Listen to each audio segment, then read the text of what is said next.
Hey guys, in the next couple of minutes I'll be showing you how you can operate ESP8266, ESP32 or NodeMCU using WhatsApp and ThingESP platform. Now sending messages to embedded devices like ESP8266 will require some kind of API. So we will be using the Twilio WhatsApp API. It has a free tier and it is absolutely amazing. But here's the thing, we cannot send messages directly to the ESP device because they are not publicly accessible on the internet. Now to overcome this problem, I actually developed ThingESP, which actually uses MQTT protocol to connect with these devices, which is a really lightweight protocol and it takes much less bandwidth than normal HTTP. So the ThingESP will receive new messages from Twilio WhatsApp API, and when it gets one, it will be sent to your device automatically, and then whatever the response is to that message will be sent back to the WhatsApp. If you're new here, make sure like and subscribe and get the full write-up on my blog at blog.siddesh.me. Okay, so let's get started. Now the first thing you have to do is to go to thingesp.siddesh.me and create a new account. Now I already have an account, so I'm just going to log in. Also, you're going to need a Twilio account. If you don't have a Twilio account, you can just create one for free. Now in the ThingESP, click on Projects tab and then click on Add Project. Now here you can name it anything you want. I'm just gonna name it ESP8266 and then add project device credentials. Now if you want to send messages directly from your ESP device, like if a GPIO is triggered or something like that, you will have to enter Twilio SID and Twilio auth token. More on that later. And then just click submit. Now it will give you an endpoint URL that we can just copy paste into the Twilio dashboard. So now just copy it in your clipboard and then click OK. Now you can see our project is added to the ThingESP platform. And now log into your Twilio account. And then if you haven't created a project already, create a new project. And then go to all products and services and then programmable messaging. And here go to WhatsApp sandbox settings and paste that URL. After that, click on save and then it will give you the WhatsApp sandbox ID that you can join in. So for that, you just have to send this message, which is join and whatever your sandbox ID is, to this number. Now we can test it by sending this message to this number and checking if we can get any response back or not. So if you get your device is offline or something like that, it means it is working. Now start up the Arduino IDE and then go to tools and manage libraries. Here search for ThingESP and install the ThingESP Arduino library. After then close this window and let's get started writing some code. Now I'm writing this code for ESP8266, so I'm going to include the ESP8266 Wi-Fi.h header file as well as the ThingESP header file. Now the next thing is I'll create an instance of ESP8266 class and pass in the username, project name and the device credentials. After then I will make a variable called LED and I will give it a value of built-in LED, which is usually pin number 2. After then in the setup method, we will initialize the serial port and after that we will set the LED as output.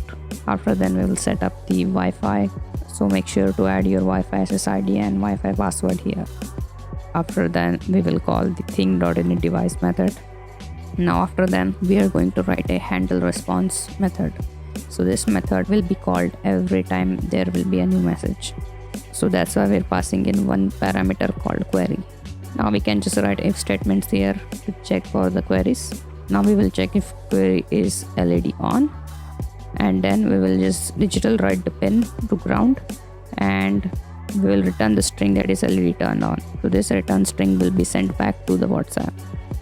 And the same thing here, we'll just check if query is LED off, and then we will turn off the LED. Now here we will check if query is LED status, and then we will just use the ternary operator to return the appropriate string.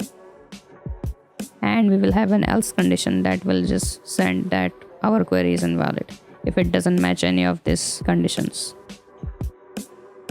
And then we will write the void loop method, in which we're just going to call thing.handle.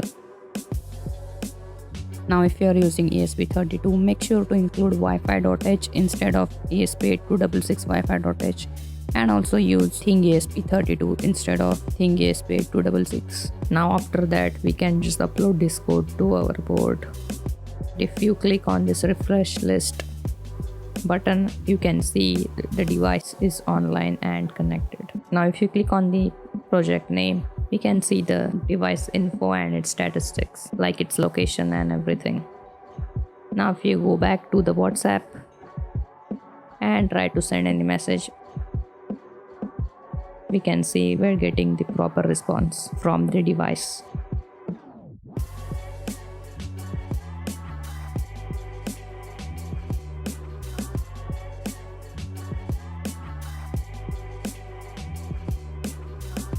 Now if you are wondering how we can send message directly from the ESP device, like if a GPIO pin is triggered, or if you want to send periodic messages. For example, if you have connected a DHT sensor and you want to send temperature and humidity every 10 seconds or something, then I'm gonna show you how you can send messages directly from the ESP.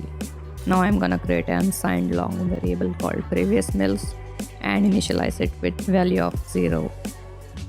And also I'm gonna create a constant variable and I'm gonna give it a value of 6000. Now if we go back to the void loop method, we will write a if statement that in which if the mils minus the previous mils is greater than or equal to the interval, then we will assign the previous mils the value of current mils, and then we will write our code here. So by doing it this way, our code is non-blocking and it will only run after the interval seconds, that is 6 seconds. And then to send a message from the device, we're gonna compose a string called MSG and then assign it the value by reading in the LED pin value and assigning to the appropriate string back to the MSG variable using the ternary operator. And then what we're gonna do is call the thing.sendMSG function, in which it takes two parameters, in which the first is the phone number, which is in the Twilio sandbox, and the another parameter is a string parameter, in which whatever the string we want to send, we're gonna pass it in. Also after that, make sure to add the Twilio SID and Twilio auth token to the ThingESP project, otherwise this won't work. Once it's done, we can upload this code to our Arduino board, and then we can see we are getting periodic messages.